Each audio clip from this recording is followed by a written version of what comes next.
This video will describe how to play Exocolony. First, we'll set up the board. Refer to the board setup helper card to get a rough idea of where all the cards should go. Prepare the decks by sorting, shuffling, and placing them on the board. Refer to the quick setup helper card to get a summary of the steps needed for setup.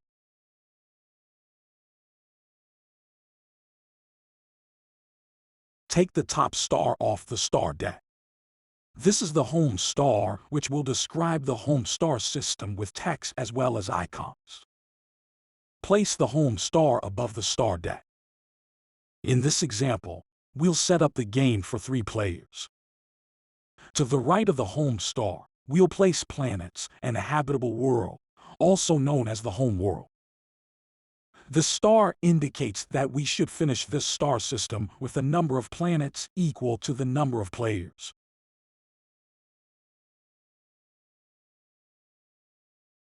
Many of these planets will describe their moons, so we'll place those as well.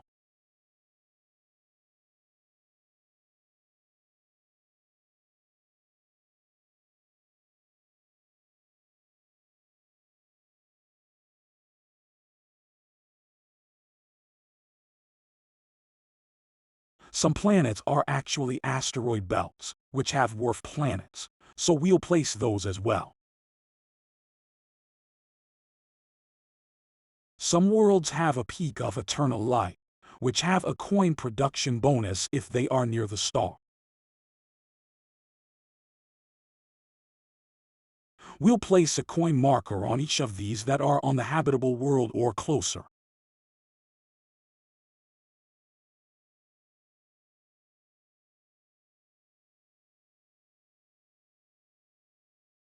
Stars and planets sometimes have magnetic shields or storms, which will need markers.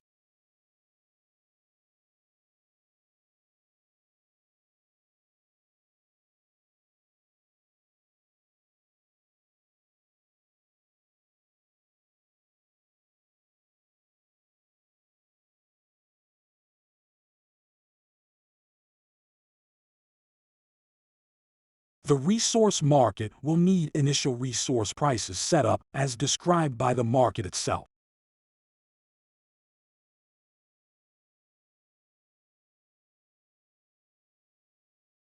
The action market will need 5 action cards placed face up.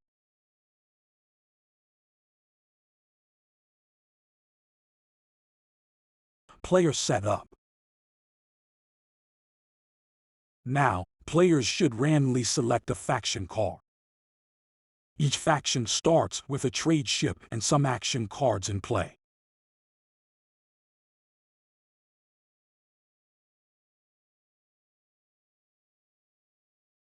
Each player selects a color.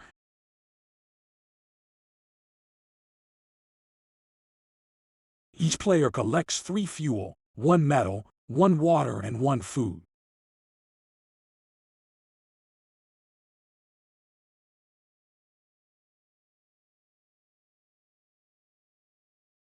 Players should now randomly decide who will go first.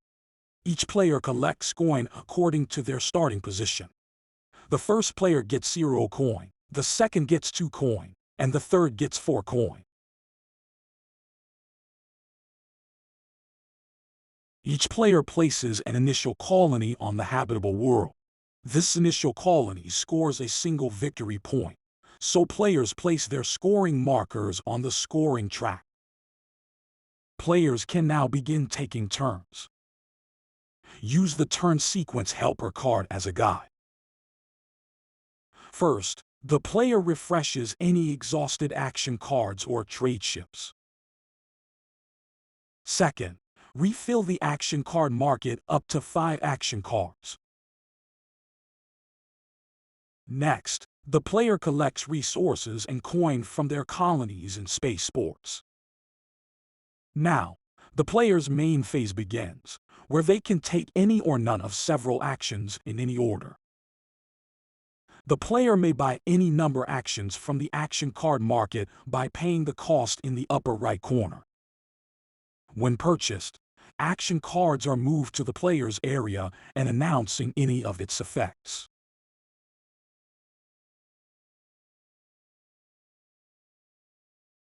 The player may discard and replace one action from the action market once per turn. The player may exhaust any number of action cards, even on the same turn they are bought. The player may build colonies as described by their faction card. More on this later.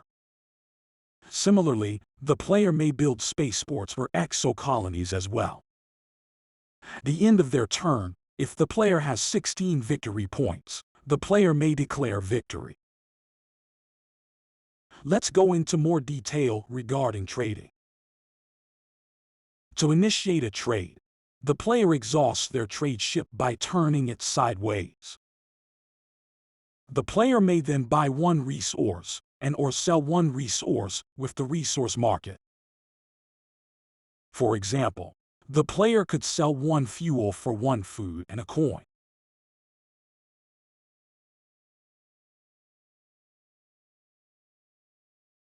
Another example trade would be to simply buy a food for 3 coin.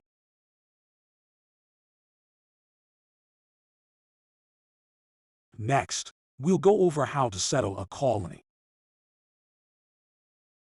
First, the player must choose a world on which they already have a colony which will serve as a launch pad. The player will then choose a landing site on another world which is represented by a dashed rectangle. The price for settling the colony is described on the player's faction card.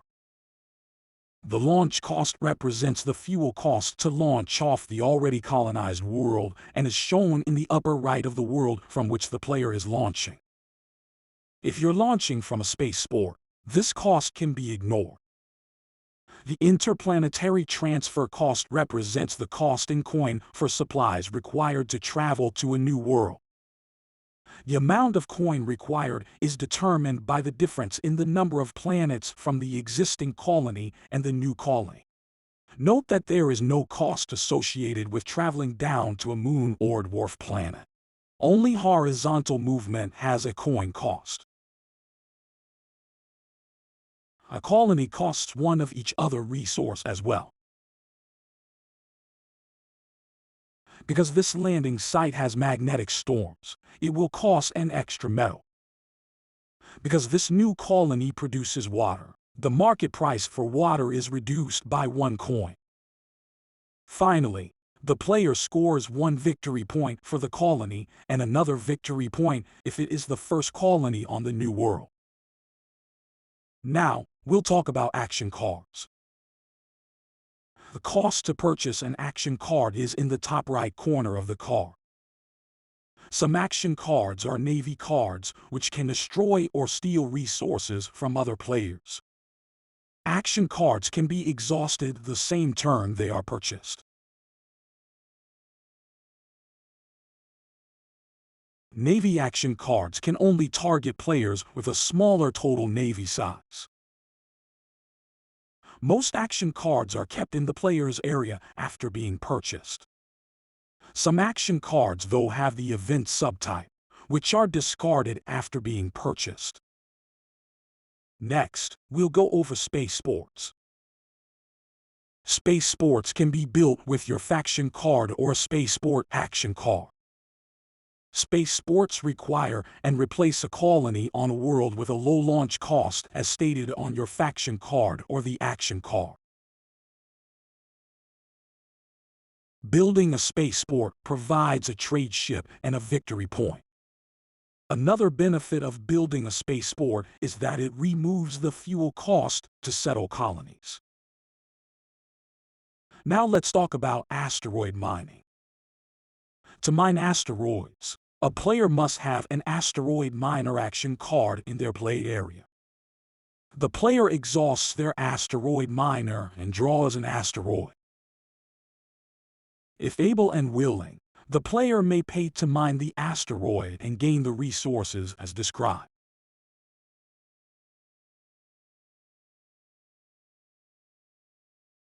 You may use trade ships or activate other action cards to meet these payment costs as needed.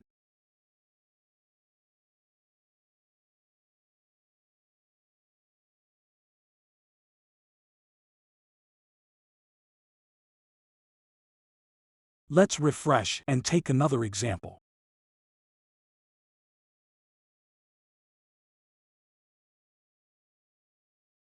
If unable or unwilling to mine the asteroid, the unused asteroid is returned to the bottom of the deck.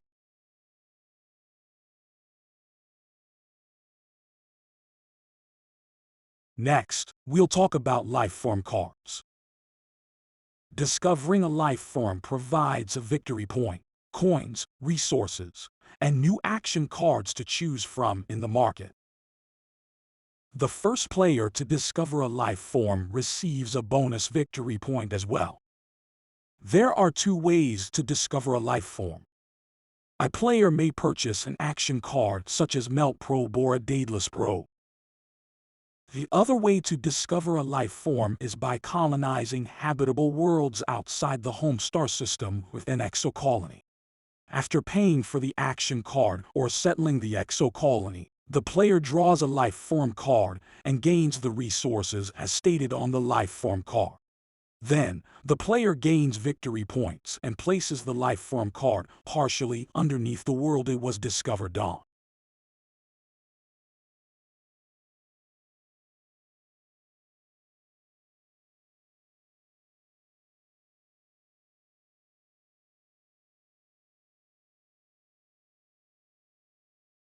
Every life form discovery also clears and refreshes the action card market.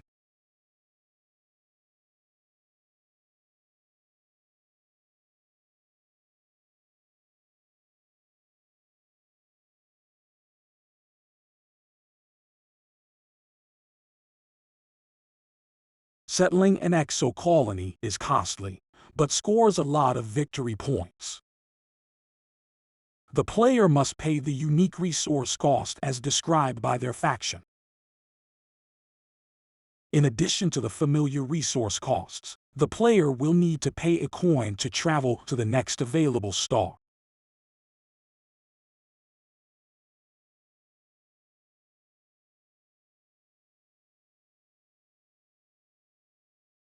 To explore the new star system, flip a new star and a habitable world.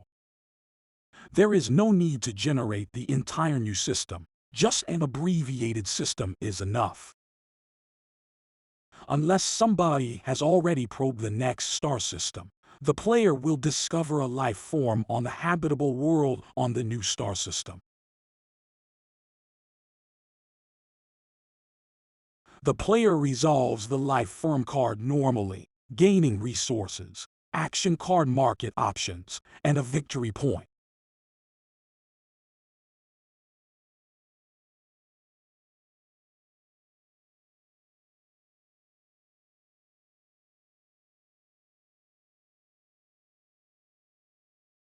Refer to the Victory Points Helper card to total up all the victory points. In this case, 3 victory points for the exocolony, 1 point for the first exocolony, 2 points for the first life form, and 3 points as a faction bonus as noted on the Light Riders faction card. This gives a whopping 9 victory points.